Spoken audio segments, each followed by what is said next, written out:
Can you imagine being left in the middle of a cold forest with no water, no food, by your own 2 grandchildren that you raised? No food, no water, no path home, just the fading embers of a fire and the sharp, quiet understanding that you've been left behind. But this isn't a story about dying in the woods. Stay with me. It's about surviving, thanks to something, or someone, watching from the dark. What saved Gideon Parrish, a 76-year-old railroad worker from Mena, Arkansas, wasn't human. It wasn't a wild animal either. It was something else. Something organized, quiet, and strangely gentle. He awoke in a shelter made of woven branches. His wounds were treated with forest herbs, and every night the creatures stood around him, shielding him from the storm, not with words, but with silent, deliberate care. One of them even tried to learn human letters, scratching circles and arrows in the dirt. And when spring came, they cleared a path south, placed a walking stick at the trailhead, and vanished. No cage, no trap, no farewell, just one message. It's time to go home. Gideon never told the truth to anyone, but he now lives alone at the edge of that forest. Every night he lights a candle in the window, not to call them back, but to say, "If you ever protected me in silence, I'm still here, and I remember." Because sometimes family isn't blood. It's who stands between you and the storm, without asking for anything in return. If this story moved you, I'd love to know. Where are you watching from? How far could this story travel? To what corners of the world? To all of you out there, thank you for being here. This channel is a home for believers, wanderers, and those who still think kindness can take many forms, even giant ones. If you feel it too, don't forget to like and subscribe. Let's build a community that keeps the light on for Bigfoot. It was late afternoon when they pulled off the narrow forest road, the kind paved once and then forgotten by time. The Ouachita Mountains had already begun to wear their late fall silence. Leaves curled inward like tired hands. Light slanted golden and slow, and the breeze carried that faint, bitter scent of damp cedar and ash. Gideon Parrish, 76 years old, stepped out of the truck carefully, his boots crunching on gravel and brittle oak leaves. His right hand still trembled faintly, a leftover gift from the mild stroke a few months back. He steadied himself on the open truck door and took a long breath through his nose. Cold, sharp, with a touch of pine sap. It was a good breath, the kind a man takes when he knows he may not have many left. His 2 grandsons didn't notice, or maybe they pretended not to. They were younger, one in his late 20s, the other just scraping past 21. Too clean-faced and far too eager for a weekend off-grid. That's what they'd called it. "Come on, Pops, we'll get some air in your lungs. You'll love it out there." They brought him coffee in a chip thermos that smelled faintly like weed, and their voices stayed chirpy, surface level, like the polite clatter of plates in a kitchen no one really wants to be in. Still, Gideon agreed. Maybe it was the silence of his house. Maybe it was something deeper. He had turned the porch light on before they left. That one habit never died. Back when he was a signalman for the Rock Island line, he used to hang a lantern for the night cruise. Warm light always meant someone was waiting. Someone knew the dark wouldn't last forever. That porch light had been glowing at the edge of his driveway for 40 years. He left it on again now, just in case. They drove deep into the forest, far enough that cell towers dropped away, deeper still until the road narrowed to mud, and then nothing. The boys picked a flat clearing near a stream, just a dry trickle now, and pitched the tents. Gideon's gear was old, military style, faded canvas and thick poles, but it worked. They made a fire, roasted hot dogs, and told stories that didn't really land. The kind of conversation people force when they know they owe you more than time, but time's all they're willing to give. He listened, nodded, sipped the too sweet instant coffee. Then the older one said he was going to the truck to grab blankets. "Be right back," he smiled. Gideon watched him walk off. The younger one fiddled with the fire, stoked it too hard, sent sparks flying, said he needed to take a leak. wandered off the other direction. Gideon didn't say anything. He just waited. The woods swallowed the sounds like a mother presses a crying child into her chest. No birds, no squirrels. Even the stream stopped talking. Just the slow hiss of firewood dying, the smell of wet ash, and that thick silence. The kind that rings. He waited. 10 minutes, then 30. Then the fire started shrinking inward. The embers curled up on themselves, and something in his chest began to settle into stillness. He looked around slowly. His fingers trembled a little more than before. He tried to reach for the thermos and missed on the first try. Didn't bother again. The air had turned sharp, and he could feel it settling in his bones like it used to on long shifts by the rails in winter, back when he'd wait for trains that never came on time. The silt in the air had that coppery edge. Fall dying. Night coming. He closed his eyes. Not to sleep, just to feel it. The cold in his ears. The way the smoke curled toward the stars. The way his breath moved slower now, like it was counting down to something. He opened them when he felt it. Not heard. Felt. The kind of presence you don't register with your ears or eyes, but with that leftover part of the body we don't talk about much anymore. The skin on his arms told him first. The hairs rose. The firelight caught something behind the cedar trees. Just beyond the last arc of light. A shape. Too still to be wind. Too tall to be deer. It didn't move. Just stood there. He didn't panic. Not the way people do in movies. He'd seen worse in rail yards and hospitals. He didn't even try to stand. He just looked at it, eyes tired, and said in a voice barely above a whisper, "If you're here to kill me, go on." There was no answer, not in words, but the thing didn't move, didn't charge, didn't blink, far as he could tell. It just breathed, slowly, like it was listening, watching. Its chest rose and fell with a rhythm almost human, but heavier. He could hear the breath now, low and deep, like wind through canyon stone. He stared back. One old man, knees stiff, heart tired, throat dry, spine burning from sitting too long on cold ground. The figure didn't come closer, but it didn't vanish either. For what felt like an hour, or maybe just 5 minutes, they sat like that. The fire between them now just a bed of amber and flickering coals. Then, slowly, without sound, the shape backed away, vanished behind the trees as if it had never been there. Gideon didn't call out. He didn't even whisper, just sat there as the dark pressed down and the frost licked at his sleeves.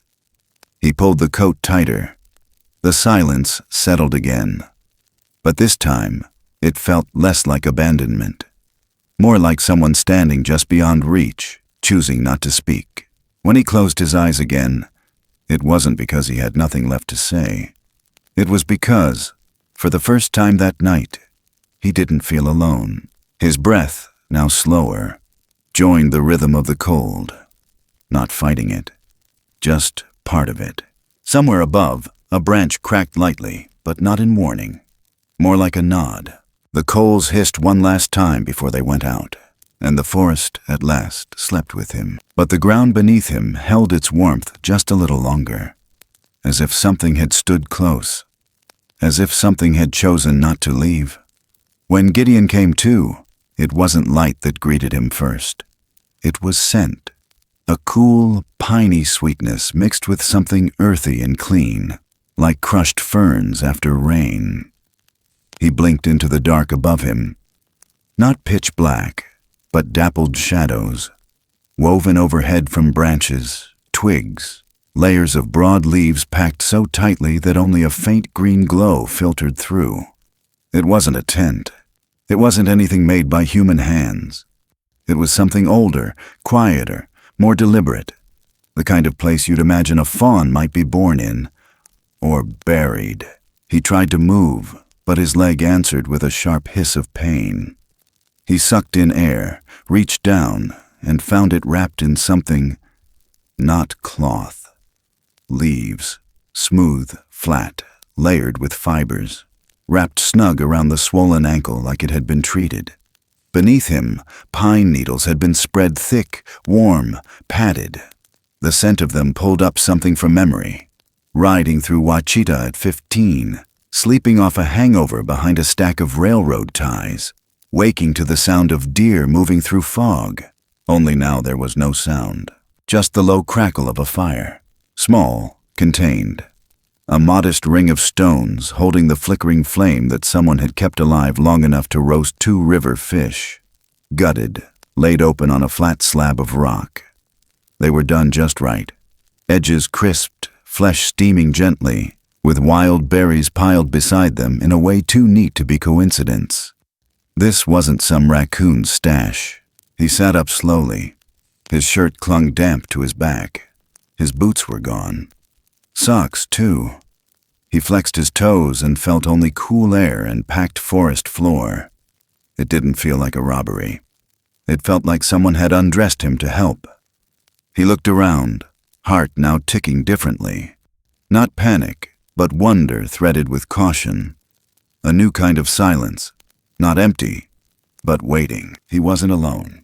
To his left, barely a few yards away, just outside the mouth of the shelter, something moved, small, thin, human-sized, but not human. Not in the way a neighbor might be.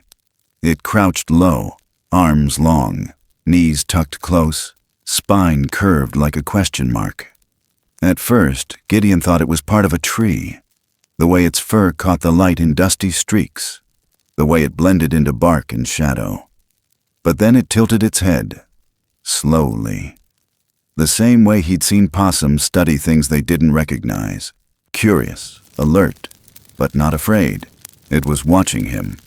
And more than that, it was mirroring him. When he leaned just slightly forward, so did it. When he blinked, it blinked.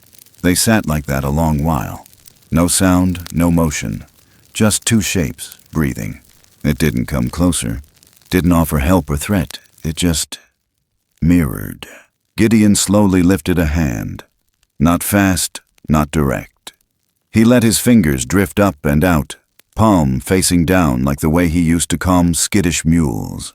The creature, or whatever it was, copied the motion. Not perfectly, a bit off. A few seconds delayed, but it tried.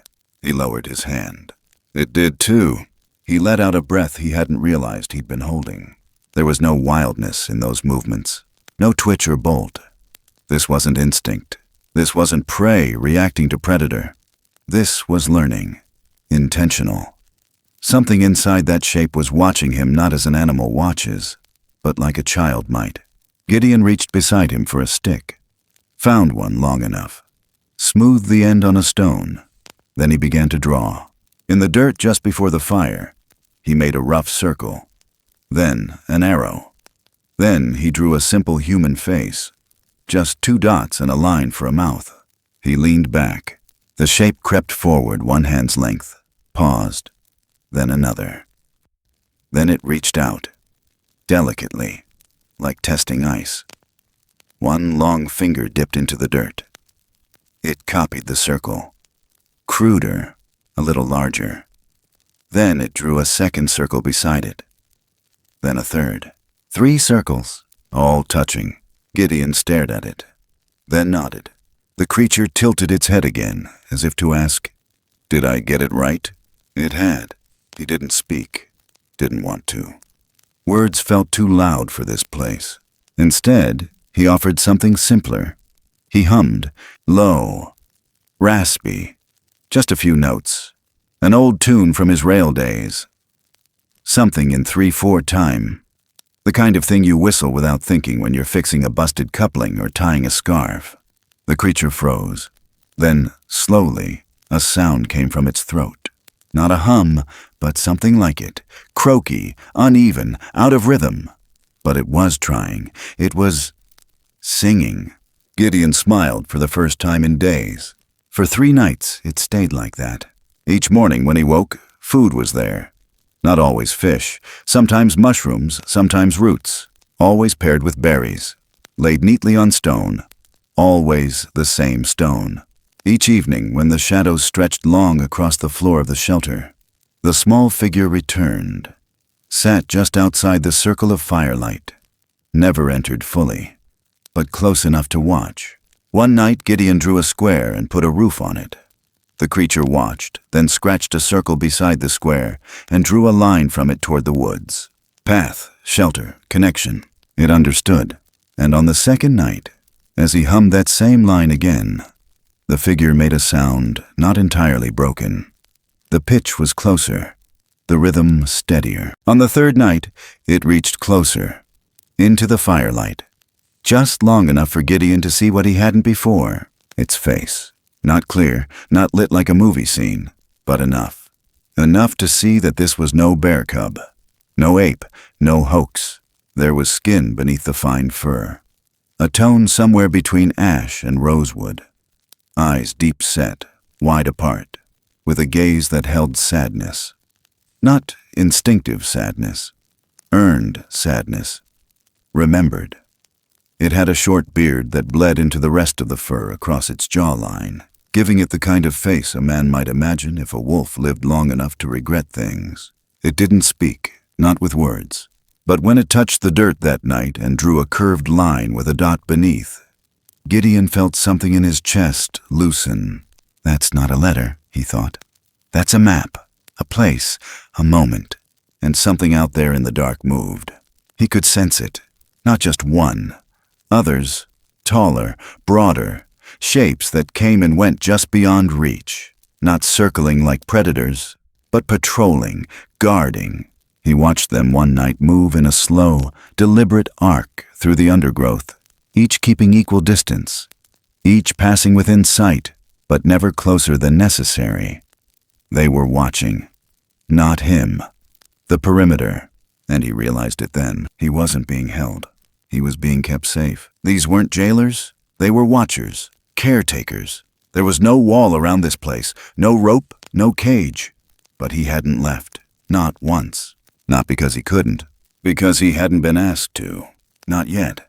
And when he leaned his back into the packed pine needles that night, sore ankle cradled in crushed leaves, warmth still rising from the fire's last coals, he whispered a single word into the rafters of that roof made of hands and branches. Why? But the forest didn't answer. Not in words. Instead, just before sleep came, something small brushed against the ground outside the door. A smooth stone, set carefully at the edge of the fire ring, black, round, polished, left by the figure, or maybe by one of the others. A token, a gesture, a start. He didn't touch it. Not yet. He just let it sit there, like a question waiting to be asked again in the morning. Mornings arrived without warning in that part of the woods.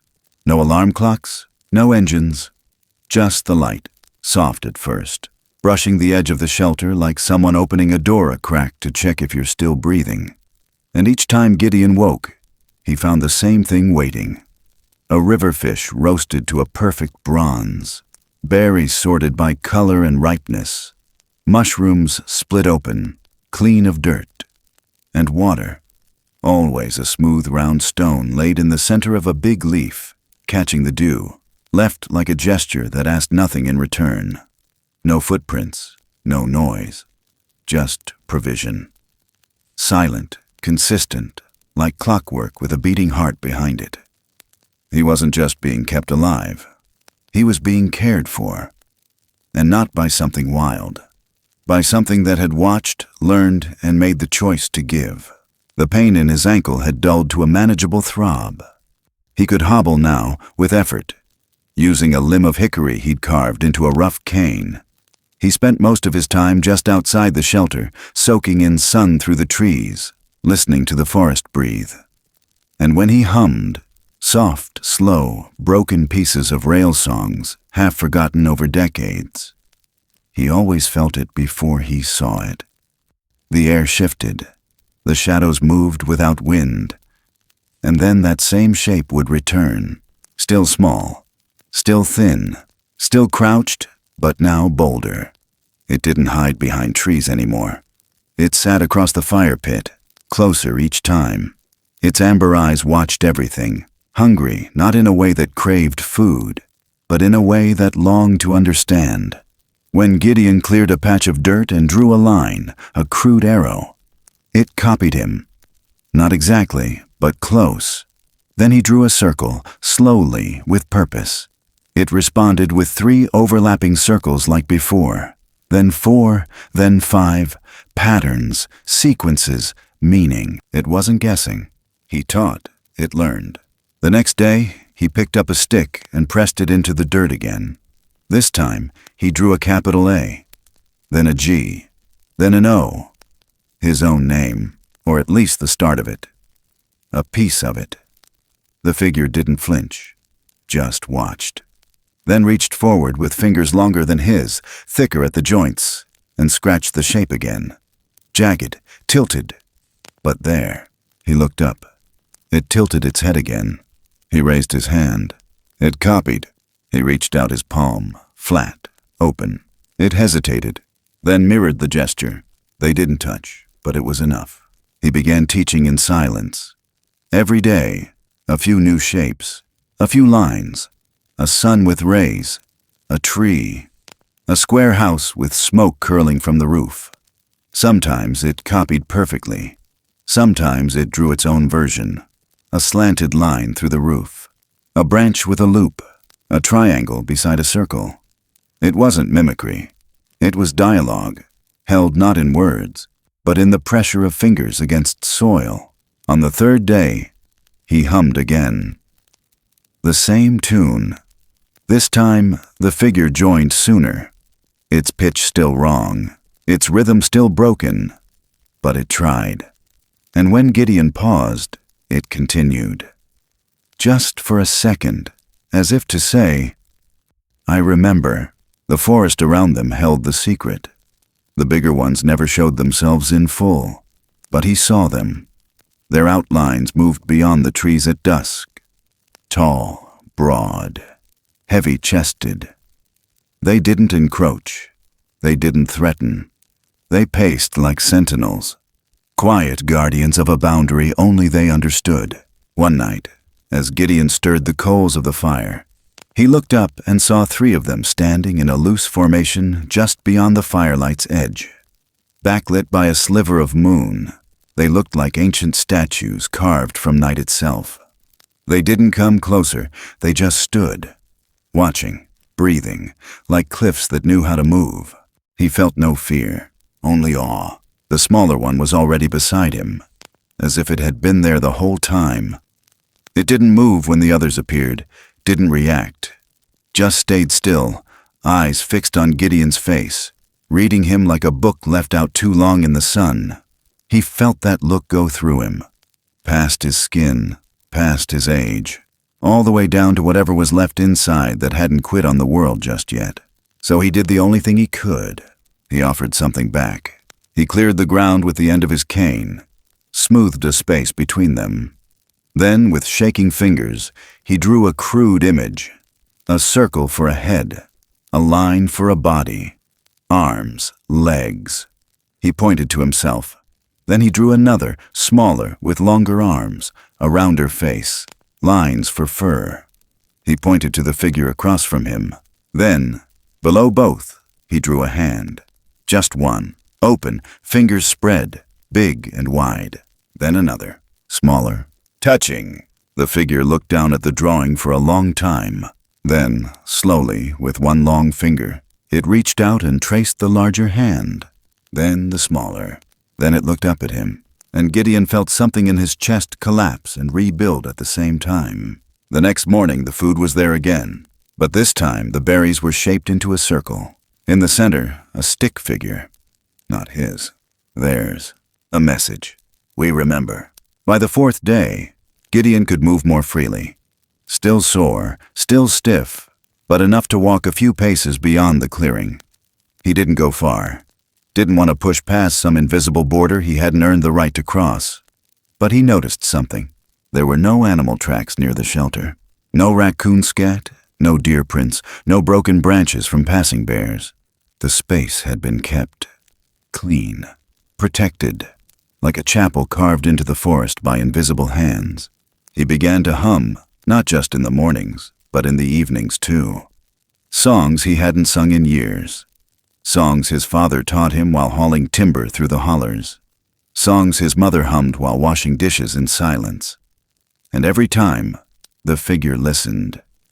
Then echoed. The rhythm between them deepened, not fast, not loud, but steady, like rain on old wood, like breath in winter, like trust. One night after a longer tune, a gospel line he only half remembered, the figure brought something to the fire. It didn't offer it directly, just set it down near the coals, then backed away.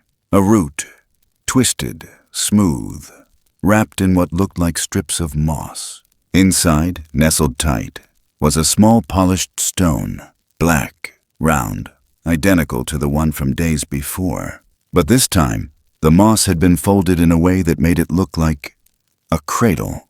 Gideon stared at it, then looked up. The figure was already gone. But the forest wasn't empty. He could feel the others moving again, watching. This time, though, the watching didn't feel like surveillance. It felt like permission. He picked up the root-wrapped stone with both hands. It was warm from the fire, heavy in a way that had nothing to do with weight. That night, he didn't sleep easily. His dreams were thick with images, shapes moving through snow, great shadows carrying something fragile, the taste of ash, the sound of sobbing too deep for human lungs. He woke with his cheeks wet, not from the cold, but from something else. The figure didn't return that morning, nor the next, but the food did, and in its place, where the stone had been, someone had drawn a shape in the dirt, a symbol Gideon had never seen before, like an eye, but not, like a seed, like a promise. And just beyond that, between the trees, 3 large figures passed slowly in the mist, not patrolling, just passing through, like guardians leaving their post, as if to say, he's ready, not to leave, but to understand. The wind came first, a strange kind of wind, not the usual restless kind that moved through trees like whispers looking for something to touch, but heavier, low to the ground, sweeping through the undergrowth with a breath that carried weight. Gideon felt it in his bones before he heard it, like pressure dropping in an old train car right before the storm breaks. The forest had gone quiet again. Not in a gentle way, in that hush that says something bigger is on its way. The way animals go still before lightning finds the trees. He sat inside the shelter, back against the pine wall that had grown familiar now, comforted by the scent of packed needles and smoke. His ankle throbbed dull and steady like a clock tick he couldn't turn off. But something in his chest stirred. Restless, like the woods were holding their breath, waiting to exhale. Then came the sound. Not thunder, not yet.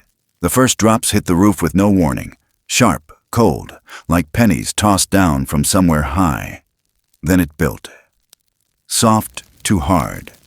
A drum roll. Then it exploded. Rain slammed the leaves overhead like fists on a cabin roof. The shelter trembled. It wasn't weak, not by any means, but it was still just branches, bent and laced together by hands that knew what they were doing. Even so, the storm had its own agenda, and it had arrived all at once, with no pause to negotiate. He pulled the blanket higher up his chest and braced against the shaking. The fire had already guttered out under the wind's breath. The corners of the shelter rattled. Outside, the trees groaned as if old giants were leaning into one another to stay upright. He closed his eyes, counted seconds, listened to the rhythm of it all. But then another sound rose beneath the storm. Heavy, repeating footsteps. No panic in them, no rush. Just wait. Deliberate and slow. Like someone walking through water, through wind, through time itself. First one set, then another. Then more. Thick, certain steps pressing down just outside the fragile perimeter of shelter and light. Gideon's hand gripped the cane beside him, even though he knew it wouldn't matter. If they wanted to take him, they could have done it nights ago. They hadn't. Still, Instinct clutched him like a cold palm. He held his breath.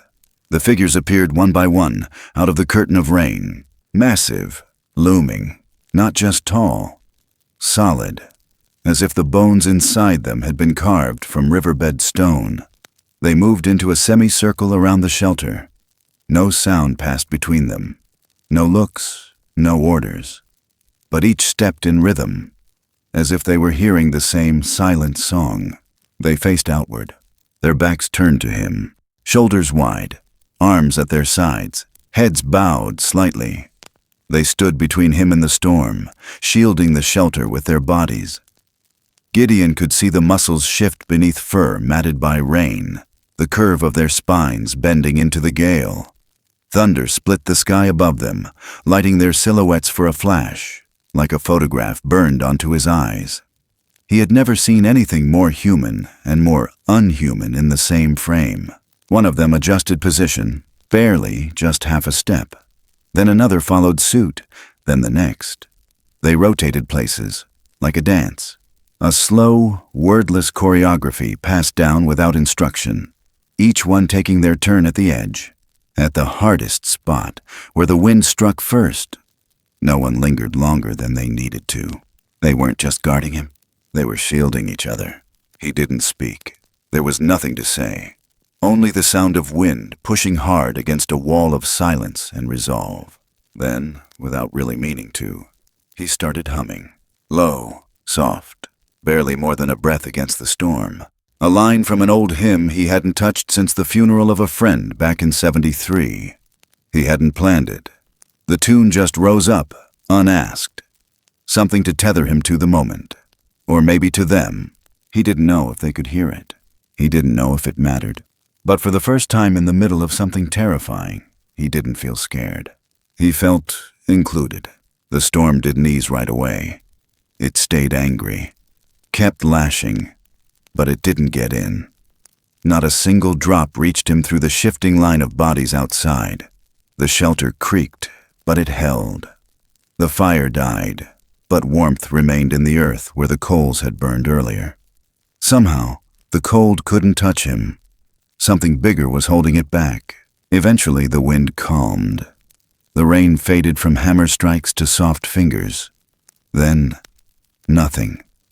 The hush returned, but this time it felt earned, like the woods had given everything they had, and now lay still, exhausted. The figures didn't move right away.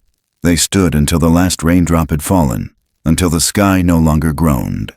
Then one by one, they stepped back from the circle, faded into the fog, into the trees. No sound, no goodbye. By the time the mist thinned and morning bled silver into the forest, they were gone, but not completely, because the ground had changed. All around the shelter, trenches had been dug, small but deep, curved just right to guide the water away. The dirt smoothed and packed tight, the slope engineered with care. Gideon saw the pattern instantly. It had been done during the storm. While he was wrapped in blanket and firelight, someone, some group of them, had been out there in the dark, reshaping the land so he wouldn't drown, not just shielding him. Preparing for what came after, he stepped out slowly, breath clouding in front of him, and looked around. Every leaf seemed sharper in the morning light, every stone placed on purpose. The air smelled like clean ash, pine, and something older than the language to name it. No footprints, no marks, just the evidence of work done by hands that didn't want credit. He stood there, cane buried halfway into mud, and turned slowly in a circle, eyes tracing the quiet architecture of care. Then he whispered something, not loud, not for anyone else, just for the woods. "Thank you." There was no reply, only a light breeze that touched the side of his face like breath from a distant hill. Back inside the shelter, everything felt the same, but it wasn't. The fire pit was dry, the inside swept clean, his blanket neatly folded at the corner, and beside it, on a fresh slab of bark, was a single apple, red, unbitten, perfect. He hadn't seen apples since leaving the house. He picked it up slowly, still cool, as if it had just been placed. He didn't eat it. Not yet. He just held it, because it felt like more than fruit. It felt like a promise. That night, when the light drained from the trees again, he didn't hum right away. He listened, and in the distance, faint but certain, he heard it. A low, uneven melody, hummed back, somewhere just beyond the ridge, off-key, but trying. And he smiled, not with his mouth, but with the whole of himself. Because now he understood. Protection wasn't always about walls and weapons. Sometimes it looked like backs turned toward a storm, bodies soaked to the skin. No words spoken, just the simple decision. You won't be alone through this. The kind of vow no language could carry, only silence could, and the ones who knew how to hold it. The air smelled different that morning. It wasn't the heavy breath of damp earth or the mossy hush after rain. It was clearer, lighter, as if something had shifted in the woods overnight.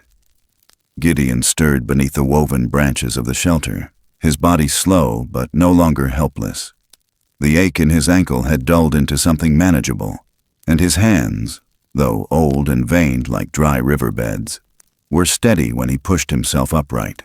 There was no fish on the stone, no berries, no folded leaves cupping dew. For the first time in weeks, or what felt like weeks, the daily gift was gone. But something else was there, a path. It hadn't been there the night before. The ground in front of the shelter had always been uneven, littered with pine straw and brittle oak leaves. Now it was swept clean. A narrow trail stretched southward, flanked on both sides by angled sticks driven into the dirt, each one pointing the same direction. Not random, not natural. A line, marked and planned. A way out. He stood slowly, gripping the hickory cane tighter than usual. His weight shifted down into the wood with a quiet creak. It held. Each step felt like peeling something old off his bones. Pain lived behind his knees and along his spine, but it didn't stop him. There was something in the stillness of the forest that morning, a silence so absolute it felt sacred. It was time. Near the start of the path, leaning against a rock, was a walking stick. Not his cane. This was something else entirely. Taller, carved smooth. Hickory again, but polished, balanced perfectly for his grip. And tied near the top, fastened with twine made of braided bark, was a single river stone, deep black, smooth as glass. The same kind he'd seen before, laid beside fire pits and meals. A symbol. Not goodbye. Something else. He took it in both hands, heart knocking against his ribs like a fist against a locked door. The weight of it settled differently in his palm. Not a tool, a token, an offering, and maybe a blessing. He turned once toward the shelter. The pine walls were still standing, the fire ring still intact, but he knew what it meant now. This place hadn't been built to hold him, it had been built to heal him. And now it had done its work. The forest waited. He took the first step onto the cleared path, and it felt like walking into something ancient. Each marker was placed just so, angled like compass points, easy to miss unless you were meant to see them. Someone had done this carefully, not in haste. It wasn't just a trail. It was a message. You're not being pushed out. You're being shown the way. His legs weren't ready. Not really, but they obeyed. Each step burned, but he walked anyway. The sun hadn't broken through the trees yet. The world was still painted in cold gray light, the kind that hovers between night and day. Birds stayed quiet. Even the squirrels held their chatter. Somewhere deep in the trees, a twig snapped. Not close, not threatening, just enough to say, "You're not alone." The trail wound gently, always south, never steep. Someone, no, something, had studied the land, picked the slope that wouldn't break his ankle again. No stones jutted, no roots lay hidden. Every dip had been leveled. It was the kind of trail a father would make for a son learning to walk again. Every inch of it carried intention, He stopped once to catch his breath, leaned into the stick, looked behind him. There, just barely visible through the lattice of trees, stood a figure. Still, watching, small, familiar. It didn't wave, didn't come closer, just stood beside a thick-trunked oak, half shadowed by bark and light. The same one who'd copied his drawings, who'd sat across the fire night after night, who'd tried to hum even when it hurt the throat. Their eyes met. Gideon didn't raise his hand. He just nodded, once slow. A long blink passed between them. Then the figure bowed its head, deep and deliberate. When he looked up again, it was gone. The trail ahead narrowed slightly as it curved, and the trees shifted too. Cedars giving way to sycamore and hickory. He could smell river rock, the scent of moving water somewhere nearby, the edge of the wild. Each step now sent a message through his body. You're leaving something behind. Not abandoning, not escaping, just closing a door that had been wide open long enough to change you. The path ended at a break in the trees. Beyond it, not 50 yards away, stood a fire tower, weathered, empty, a relic. The kind rangers used when smoke threatened to cross from the west. At its base, half buried in frost and vines, was an old tool shed. He knew that place. Years ago, it had been manned, a seasonal outpost, now just bones and rust. But it meant something very important. He was close. Civilization lived just beyond that ridge. He stepped through the last of the trees, boots sinking into wet leaves, and breathed deep. The forest didn't close behind him. It just waited. He could feel the eyes. Not many, just one or two, watching without pressure, without pull, like a mother letting a grown child leave home, knowing the path back would never truly vanish. He turned once more, not looking for movement, just acknowledging the line he was crossing, that sacred boundary between being held and being released. The wind shifted slightly, warmer now, carried the scent of hickory bark and something else, smoke, faint and sweet. Maybe a campfire, maybe a memory. He didn't know, but he smiled, because he'd come into these woods under false pretenses, led by people who saw him as a burden, a problem to solve, a story to end quietly.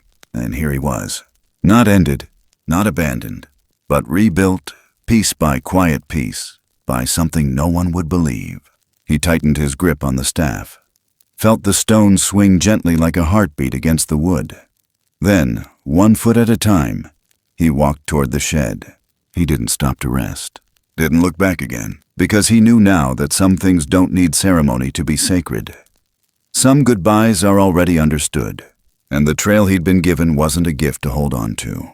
It was a gesture of trust, the kind you answer not with words, but by walking, even when it hurts, even when you don't know what's waiting at the end. Because sometimes the only way to thank someone for saving your life is to use it. Keep going. Step into the next thing, even if your legs shake, even if your breath comes shallow. Especially then. He cleared the last branch and saw the ranger's shed in full.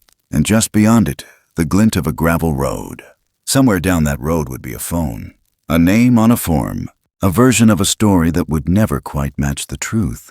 But that was okay, because some stories weren't meant to be explained, only remembered. And the ones who'd helped him, those silent shapes in the trees, weren't asking to be known. They'd only asked to be trusted. And he had. And now the trail was behind him, and the world was waiting. He collapsed at the ranger station just before dusk. Not dramatically. Not in a way that screamed emergency. It was quieter than that. 1 foot in front of the other until the body simply gave out, like a lantern fading without complaint.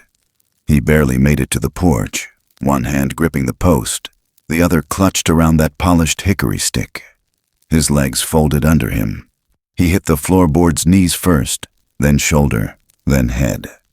The fall didn't make a sound loud enough to echo. Wardell, the ranger on shift, was pouring water into a cracked percolator when he heard it. A low thump. Not the kind that sets off alarms, but different, final. He stepped out and found Gideon curled up like a man who had no more business standing.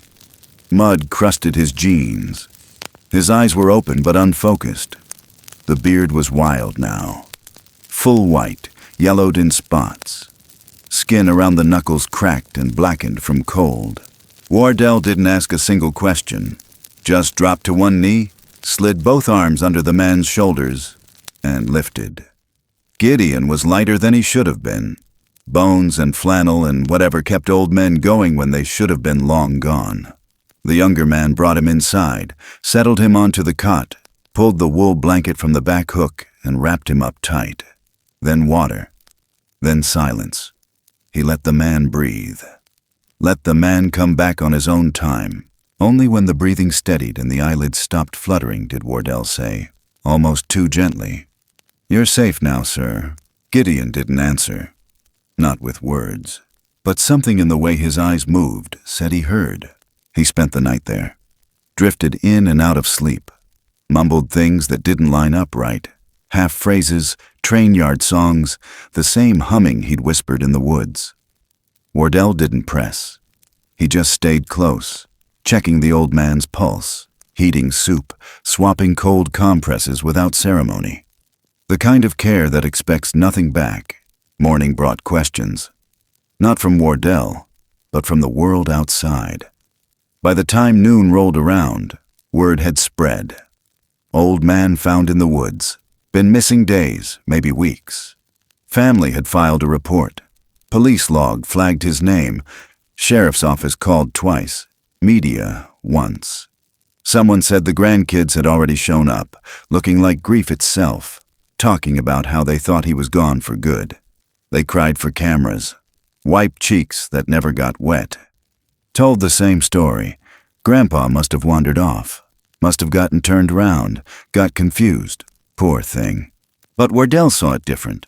He watched the way Gideon carried himself as strength returned.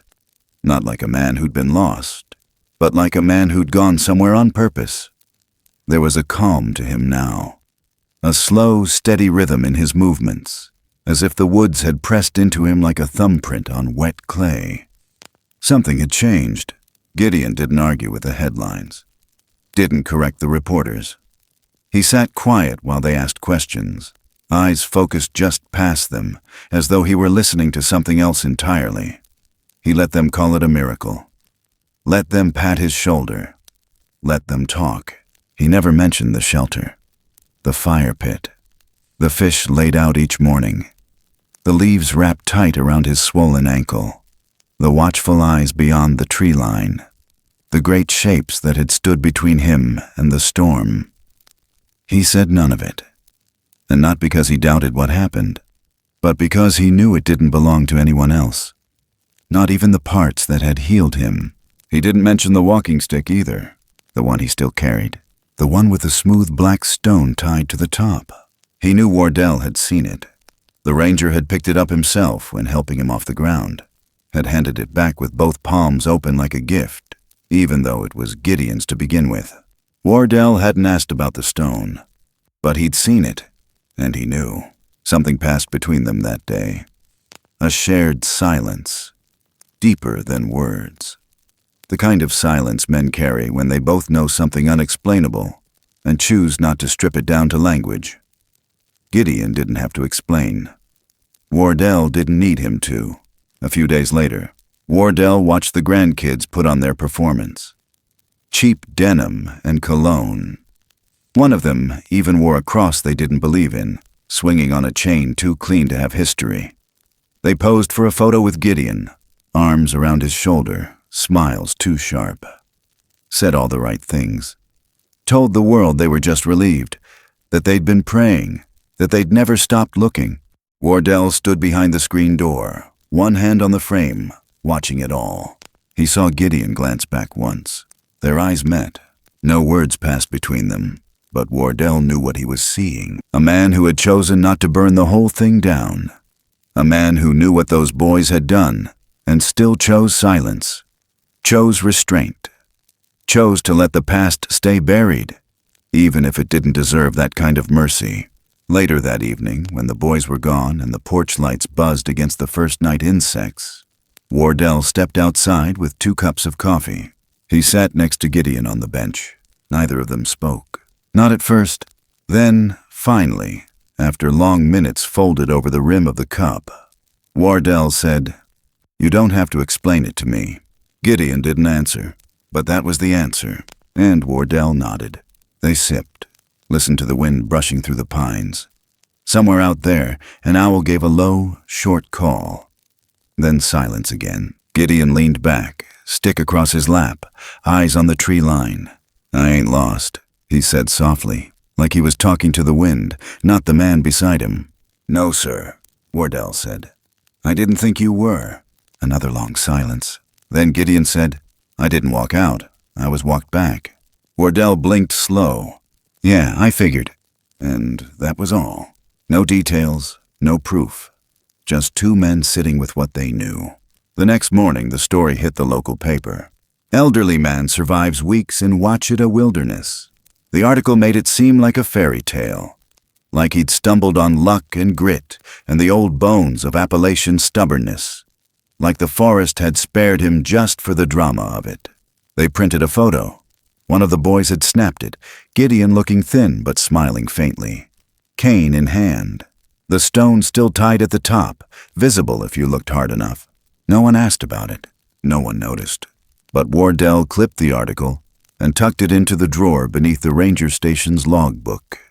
Not because he believed the story in the paper, but because he knew the real one wouldn't be written. And that was fine. Some stories don't live on the page.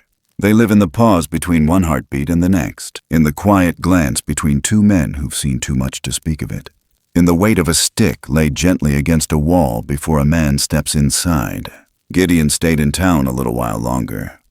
Just long enough to get color back in his face. Just long enough for the bruises to fade, but not long enough to become something the neighbors talked about. He wasn't interested in being the legend of the month. He wasn't interested in retelling anything. The porch light on his old house stayed off. No sign went up. No family came back to visit. And yet, every night, without fail, he sat on that bench beside the ranger's shed, stick resting upright between his knees, eyes facing the trees, waiting, but not hoping, not calling, just offering a kind of steadiness, a kind of presence. And Wardell left the porch light on too, just in case, because even though the world called it survival, he knew better. It wasn't about surviving. It was about being seen and being spared. The house sat low against the land, like it didn't want to trouble the trees too much. The wood siding was stained a soft gray by years of weather, and the windows, large, bare, honest, looked out toward the forest as if waiting for something to return. Gideon Parrish had chosen this place carefully, not because it was big or new or close to anyone. Quite the opposite. The cabin stood near the edge of Mena, Arkansas, right where the gravel gave up and the dirt took over. No more than 4 rooms. Just enough roof to keep the cold off, just enough walls to say you'd come home. But it had a view. A wide, unbroken line of trees rising up the slope behind it like a choir of elders keeping their distance. He didn't hang curtains. He wanted the forest to see in. Every night he lit 1 candle in the front window. Same time, just after dusk. He didn't announce it, didn't explain it to anyone. There was no ritual to it, not really. Just a flame and a choice. A way of saying, this light's still here, in case anyone needs it. He never called it hope. Hope had a kind of desperation to it. This wasn't that. It was steadier, quieter. Not a plea, just an offering. The town didn't ask questions. Folks had heard enough to fill in their own blanks. They saw the newspaper, heard the story passed around in diners and hardware stores. Some said Gideon had lost his mind. Others said he was tougher than the woods themselves. Most just let the man be, and that's all he wanted. He planted a garden in the spring. Not for show, not even for need. For rhythm. Pumpkins and pole beans mostly. A little corn. Something about the motion of planting kneeling in dirt, pressing seed to soil, reminded his hands they still had purpose. His knees cracked when he crouched. His back winced when he straightened. But it was good work, honest work, the kind of pain that didn't ask for pity. The neighbors started to notice. Not all at once. Just one or two at first. A boy on a bike slowing down when he passed. A woman from 2 houses down waving longer than usual. Then a knock one morning from the widow next door, Mrs. Elva Brooks, 82 and proud, asking if he could help rehang her gate that winter winds had unseated. He didn't say much, just nodded, grabbed his hammer, and followed her down the path. He fixed it before noon. No charge, no questions. Just tightened the bolts, sanded the edge smooth, and set the latch back into its cradle. She brought over peach jam the next day, left it on his porch with a note. No man should live alone without something sweet. The note stayed on the table for weeks. By summer, folks had stopped whispering about what had happened in the woods and started waving instead. The town was like that. Slow to change, but slower to forget. They didn't understand what he'd been through, but they saw the way he carried himself now. The quiet kindness in his eyes. The way he listened more than he spoke.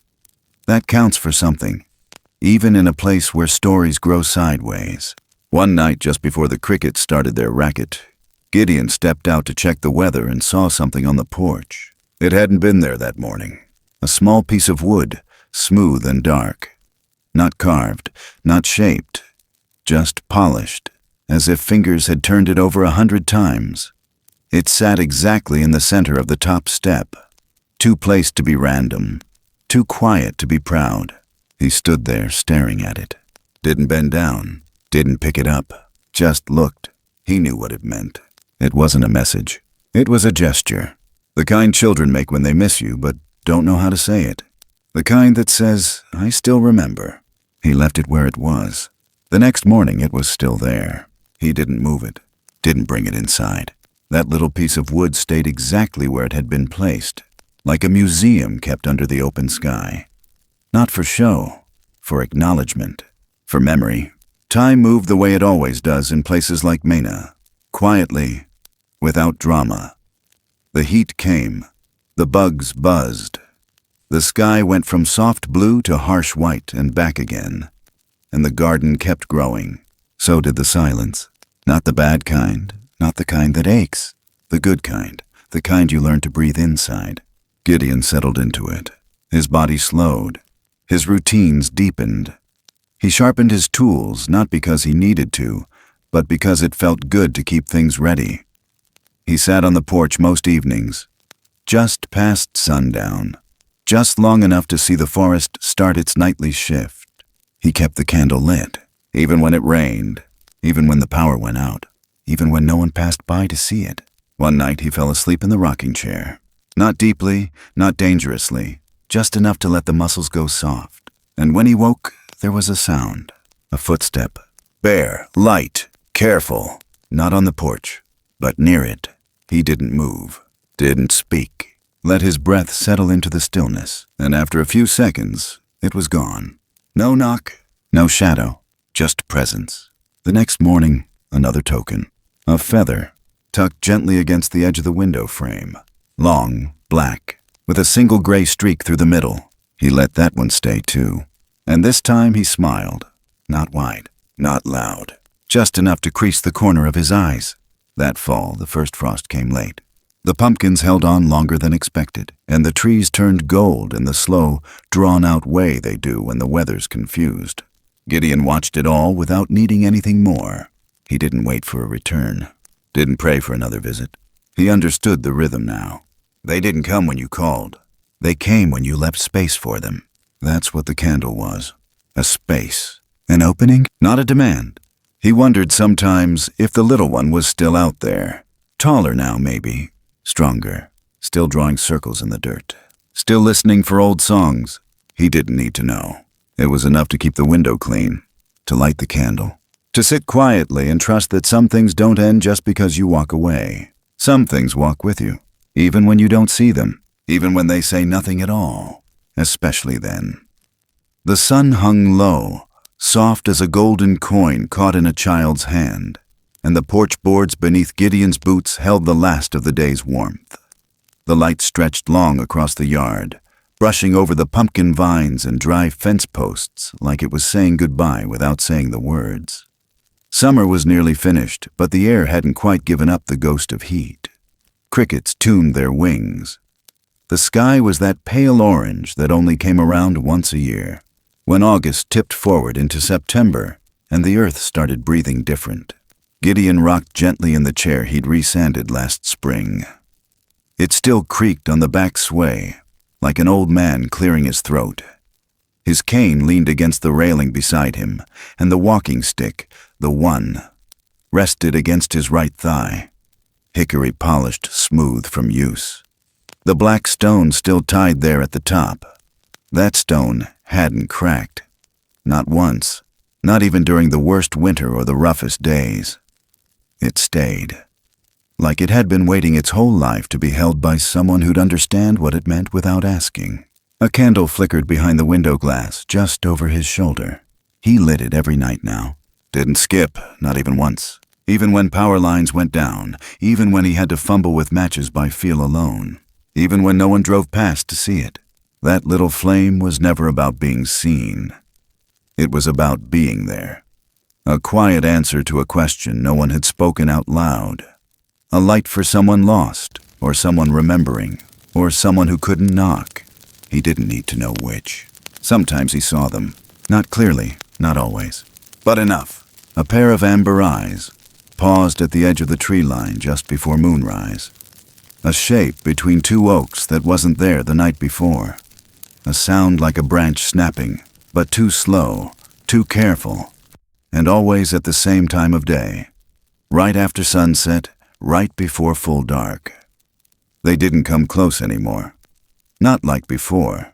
Not like when the fire still burned inside that shelter of pine and the night storm had brought them to stand like a living wall around him. But they were watching. Still, he never waved, never called out. That wasn't the agreement. Instead, he just let them know the light was on, that the porch was open, that whatever thread had been spun between him and that shadowed world hadn't broken. Not then. Not now. Folks came and went more often these days. The postman lingered on the bottom step some mornings. A young woman from town, Cassie, maybe Casey, dropped off jars of her grandma's chow-chow once a month and asked no questions. A man in his 50s brought fresh-cut firewood once before Thanksgiving and didn't leave a name. They didn't come for stories. They came for quiet. For the way Gideon listened. For the way he nodded instead of lectured. For the way he sat so still that you could hear yourself think in his presence. The town had changed toward him, softened, and maybe it wasn't just what happened in the forest that had done it. Maybe it was the way he came back from it. Slower, quieter, less full of opinion, more full of mercy. Not that he forgot what the boys had done. He didn't. He just stopped needing to carry it like a badge, or a curse. He'd told no one, not even Wardell. Not in words, but the way he'd chosen silence, that was its own story. Forgiveness didn't mean pretending it hadn't happened. It meant not letting it shape the ending. That was what he'd learned out there.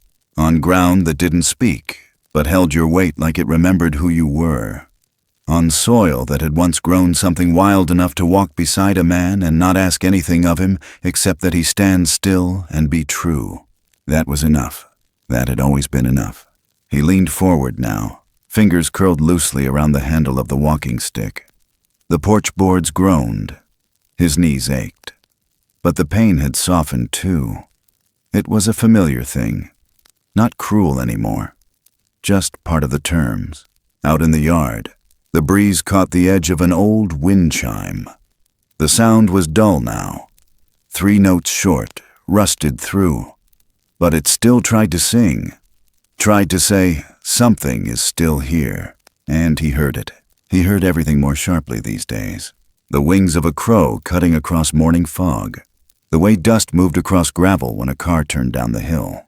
The way the fireflies didn't flash all at once like they used to, but waited for each other in slow, pulsing kindness. All of it spoke to him, not in words, but in presence.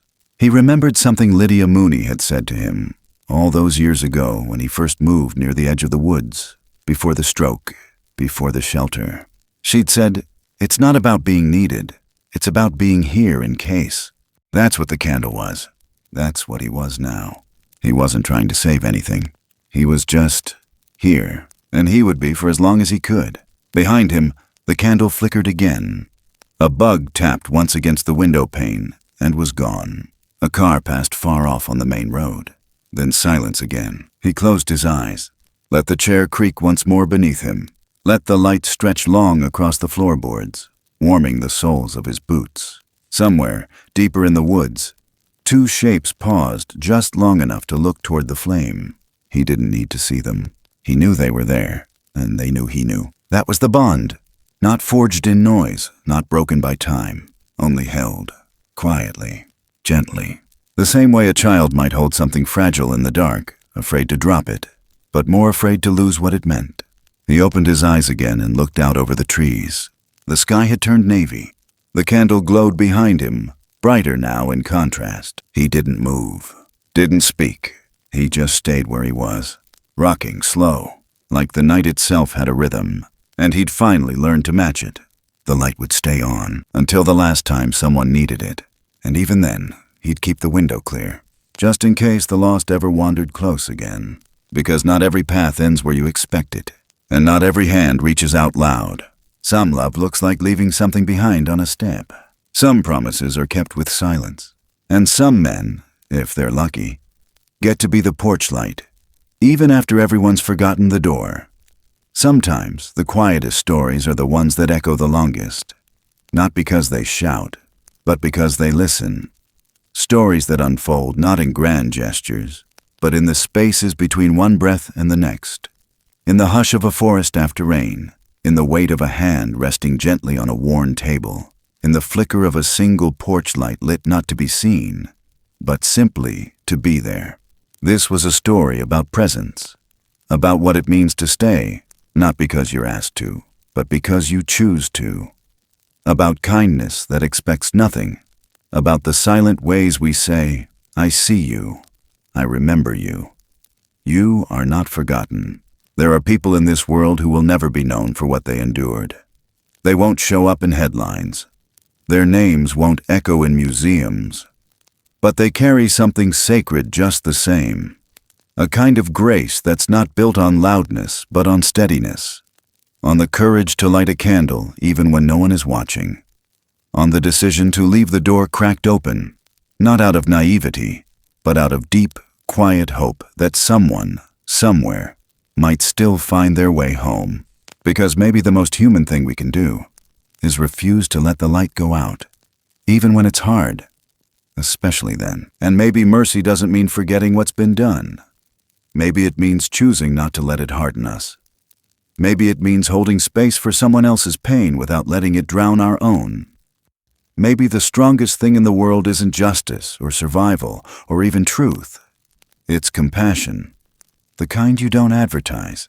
The kind that asks for nothing but gives anyway. We live in a time when noise is often mistaken for meaning. But if this story leaves you with anything, let it be this. Sometimes what matters most is what's never said out loud. Sometimes the truest connection comes not from speaking, but from staying.